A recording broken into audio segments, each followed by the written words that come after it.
बोला नवा पंजाब आपके साथ है, what do you mean by नवा पंजाब? ये नवा पंजाब इनकी पार्टी बनाई थी। अच्छा वो, अच्छा you are talking about the party. देखो बात ये है, मैंने पहले भी कहा है कि इस दौर में आपके सामने है गांधी साहब, उन्होंने अपनी भावनाएं ये भी कहा कि मैं जरूरी नहीं है कि यहाँ चुनाव लड़ने के लिए आया हूं। कोई व्यक्ति इस जमाने में और ज्वाइनिंग करने के समय, आज आपने देखा होगा कि रात को कुछ लोग ज्वाइनिंग करते हैं और सुबह बीजेपी की टिकट ले लेते हैं, और जिस प्रकार से उनको लाया जाता है वो भी आप जानते हैं। और जिन भावनाओं के साथ गांधी जी ने कहा है, मेरे को लगता है कि हमें ऐसे लोगों की जरूरत थी, ऐसे नए पंजाब की। और ऐसे मेरे को गांधी साहब से हम लोग पंजाब, मैं नहीं हूं, बहुत सारे ऐसे लोग हैं जो प्रेरित थे, क्योंकि उनका व्यक्तिगत जो काम करने का तरीका, लोगों से आने जाने का तरीका, जिस तरीके से वो सोशल वर्क करते हैं और ना कुछ चाहते हुए, that's a very I think अच्छी बात। और मेरे को लगता है कि इनके आने से पार्टी में बहुत और मजबूती आएगी। लोग ये समझेंगे, क्योंकि पता क्या है, आज जो ज्वाइन करके चले गए बहुत ट्रोल कर रहे हैं। कुछ तो ऐसे थे जो आम आदमी पार्टी में चले गए 6 महीने पहले, उन्होंने आम आदमी पार्टी ने टिकट देके एमपी बना दिया, फिर बीजेपी ने अभी टिकट दे दिया, वो 6 महीने बाद बीजेपी में आ गए। आज पंजाब के अंदर लोग अच्छे लोगों को ढूंढ रहे हैं। लोगों का ये मानना है कि ये बहुत जो गंदी राजनीति हो गई है, जिस प्रकार से बीजेपी और ये लोग कर रहे हैं कि इधर आए 3-3 बार पार्टियां लोग बदल गए, लेकिन लोग ऐसे चेहरे चाहते हैं। लोग गांधी साहब जैसे लोगों को पसंद करते हैं।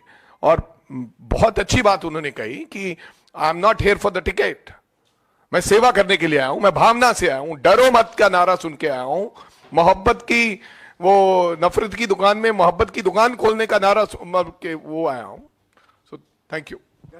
पवन सर, सवाल मेरा आपसे है।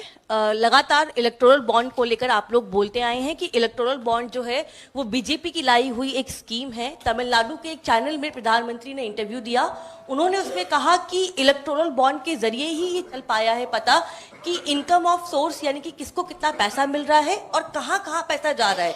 और उन्होंने इस बात का भी जिक्र किया कि जो लोग इलेक्टोरल बॉन्ड पे सवाल खड़े कर रहे हैं, आने वाले दिनों में उनको पछताना पड़ेगा। आज बोल रहे हैं, अदालत में इनके अधिकारी खड़े होकर कितनी कोशिश की कि ये सूचना बाहर नहीं आए।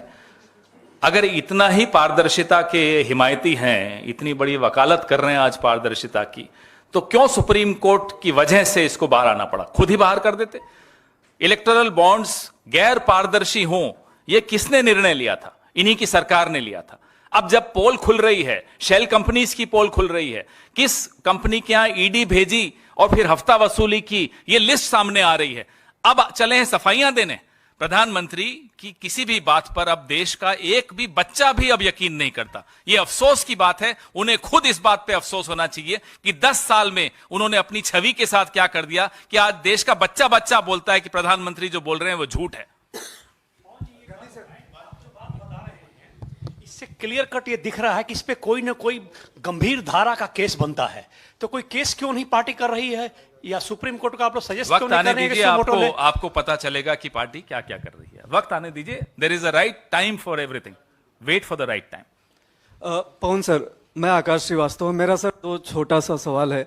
एक तो प्रधानमंत्री ने कल मेरठ की रैली में कहा कि कांग्रेस ने श्रीलंका को एक टापू दे दिया। वो 10 साल शासन में रहे हैं प्रधानमंत्री, तो आज इस मुद्दे को क्यों उठाया है, इस पर आपका जवाब सर। और सर एक और छोटा सवाल गांधी सर से। गांधी सर, आज जब आप कांग्रेस ज्वाइन कर रहे थे तो आपके दिमाग में ईडी, सीबीआई और इनकम टैक्स का ध्यान नहीं आया? नहीं आया, आएगा भी तो इट डजंट मैटर। देखिए, मेरे को बिल्कुल नहीं आया।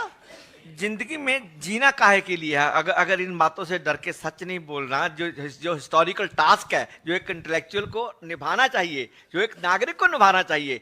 मेरे को पिछले 70 साल में नागरिक से वोटर बना दिया गया है। I am a citizen, I have the spirit to have the right kind of things for me and for my children. तो वो भावना अगर आएगी ना, तो क्या कर लेंगे? पकड़ लेंगे, केस देशद्रोह का मुकदमा चला लेंगे।